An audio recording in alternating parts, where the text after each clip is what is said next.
Então, uma pessoa que bebe, por exemplo, o único homicídio que teve aqui em Paraná esse ano, 2 camaradas bebendo no bar, por alguma razão discutiram e terminaram se esfaqueando. Como é que o Estado vai prevenir isso aí? Exato, esse que é o ponto. E quando eu estava na polícia Verdade. militar, era exatamente esse tipo de coisa que a gente se perguntava, porque a sociedade cobra.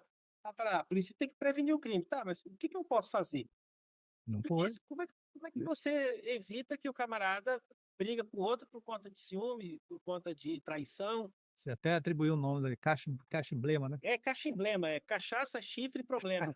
Como é que a gente evita esse tipo de Só educação, apoio familiar, apoio psicológico, né, uma assessoria, só isso para diminuir a impulsividade das pessoas, porque isso é um comportamento impulsivo. Eu tenho certeza que, não todos, mas na maioria dos casos em que o indivíduo comete uma brutalidade dessa, a partir de uma discussão fútil, ele se arrepende. Mas aí tá, hein? Exatamente, não a era. gente. Você vai lembrar do Genaldo agora.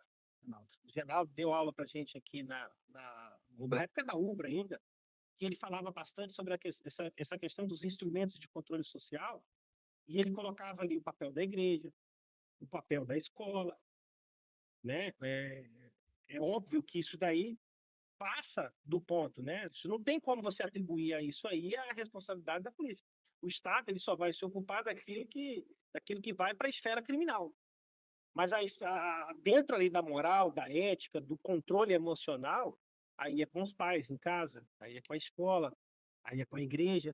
Por isso que eu acredito muito nessas instituições. Sim, Eu sim. até defendo a existência de todas elas. Tem gente que não gosta da igreja, eu, independentemente de qualquer denominação, eu acredito muito no papel da igreja enquanto formação de caráter, enquanto formação de princípios, porque ela tem um papel muito valioso dentro da sociedade.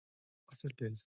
A prevenção da polícia, né, nesses casos, por exemplo, se daria apenas se o indivíduo, antes de cometer uma infração penal dessa natureza, né, um homicídio assim, nessas circunstâncias, ele pensar: "Pô, se eu cometer isso aqui, eu vou ser preso. Se eu for preso, eu vou ser punido, eu vou tomar uma pena". Mas essa consulta mental não é feita pelo indivíduo na hora ali.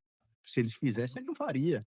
E aquilo, na maioria das vezes, ele age ou parte de um ato de impulsividade. Então, especificamente nesses homicídios, realmente há pouco a ser feito pela segurança pública no sentido de prevenir.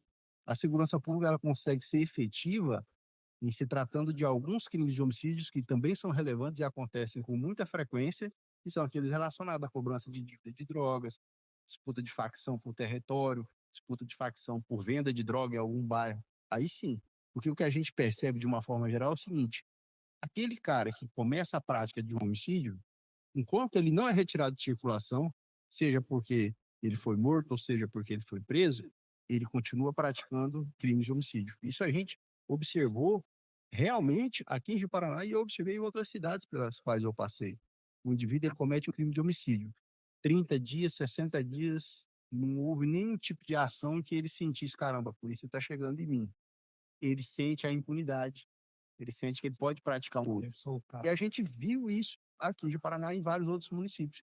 Então, a partir do momento em que as instituições policiais atuam no sentido de, uma vez identificado um cara que praticou um homicídio, nessas circunstâncias, cobrança de drogas, isso é premeditado, ele planejou, ele arquitetou e ele foi executor.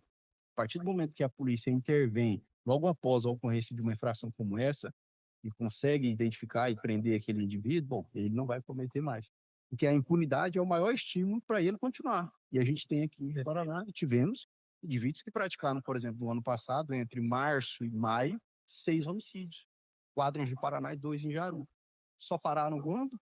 Quando foram presos. Então, essa é uma realidade. Esses homicídios, sim, a polícia consegue atuar preventivamente, né? Preventivamente dessa forma, reprimindo imediatamente após a ocorrência desse crime. 2024 é a mesma coisa, E com a inteligência, né, que a polícia também utiliza, né. para tentar se antecipar. É possível, né? Apesar de. Mas aí também é tudo dentro de um contexto de uma atividade criminosa. Esse crime aí sim, aí entra aquela situação que a gente está comentando ali. Uhum. Quando você combate o próprio tráfico, aí você combate todos esses outros crimes que estão ali adjacentes também, Sim. que uns estão ligados nos outros, Obrigado. né? Até as pessoas, né. Que são cometidos no interesse ali da própria Indivíduos. nação, ou por conta da disputa de território, ou enfim, qualquer outra situação ali que está pertinente ali, né, que está dentro do mesmo contexto.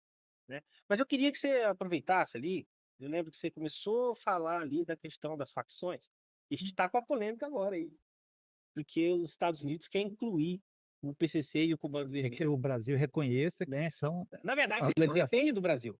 A própria legislação, o próprio Trump vai encaminhar para o Congresso americano reconhecer, e uma vez essas facções sendo reconhecidas como organizações terroristas, aí abre espaço para que o próprio Estados Unidos, né, tome providências, né, contra essas facções. E aí a gente está dentro do contexto ali que o crime também globalizou. Então essas facções já têm seus tentáculos também, né, dentro do próprio Estados É a Unidos. história americana. Não é só a quantidade de droga que eles comercializam aqui e mandam para lá, não. Os crimes também já ultrapassaram a fronteira e já chegaram lá, né? México, Eles já estão investindo lá, já estão se espalhando por lá também. Então existe hoje essa preocupação do governo americano com relação a isso. E do lado brasileiro, né, o discurso, né, do governo brasileiro é que isso aí abriria margem para que interferisse na soberania. Parece que tudo interfere na soberania. Mas com certeza, isso que você fala, com certeza tem um único condão de uma autoridade estrangeira que unilateralmente define um grupo criminoso que atua dentro de outro país como terrorista, tem o óbvio condão daquela autoridade estrangeira intervir nesse outro país, né? Tem É outra, simplesmente um subterfúgio, porque unilateralmente, e isso pode ser confirmado pelo simples evento, todas as invasões que aconteceram no mundo depois da Segunda Guerra Mundial, de 1945 para cá, apesar da existência do Conselho de Segurança da ONU e os órgãos que existem lá, as invasões não passam por uma autorização da ONU. Foi assim que a Rússia fez na Ucrânia, foi assim que os Estados Unidos fez na Venezuela, foi assim que os Estados Unidos está fazendo Do Irã. né? Então, Você acha que o Brasil, então, corre risco, então? com certeza, porque é o único interesse do governo estrangeiro em tipificar ou denominar um grupo criminoso que atua fora das suas, da sua jurisdição, fora do seu território como um terrorista, é justificar eventualmente um ingresso naquele território ali sob esse argumento, de que estaria ali levando proteção para o seu próprio país ou algo assim. Mas vamos lá, a gente sabe que isso aí acabou tendo uma politização grande em cima disso. Porque esse argumento que você deu aqui é um argumento técnico, mas a coisa hoje está polarizada. Então, de um lado, o que está acontecendo na prática? O que está se vendendo como narrativa? Que o governo está sendo embaixador do PCC e do Comando Vermelho, defendendo essas instituições, né? E que a direita combate isso daí porque acredita nessa parceria com os Estados Unidos para poder combater o crime. Eu vi até essa semana, quem quiser pode assistir ali, tá? O canal livre da semana passada, aliás, era os 3 presidenciáveis do partido lá do Kassab, o Ratinho, o governador de Goiás, o Caiado, e do Rio Grande do Sul. Esqueci o nome dele agora. Eduardo Leite. Eduardo Leite. Eduardo Leite. E eles falando ali abertamente ali sobre a possibilidade, inclusive, de fazer que defendem ali, né, essas parcerias com o governo americano para combater o crime. Mas eu entendo o teu ponto de vista, porque a gente está falando ali de uma coisa técnica realmente. Mas como é que você enxerga isso daí? Aliás, como é que o povão vai diferenciar aí o que é política e o que não é política dentro de um contexto como esse aí? Nós como povão, somos influenciados o tempo todo, né? Influenciados e manipulados. É isso que Sim, se sempre tenta fazer com a gente.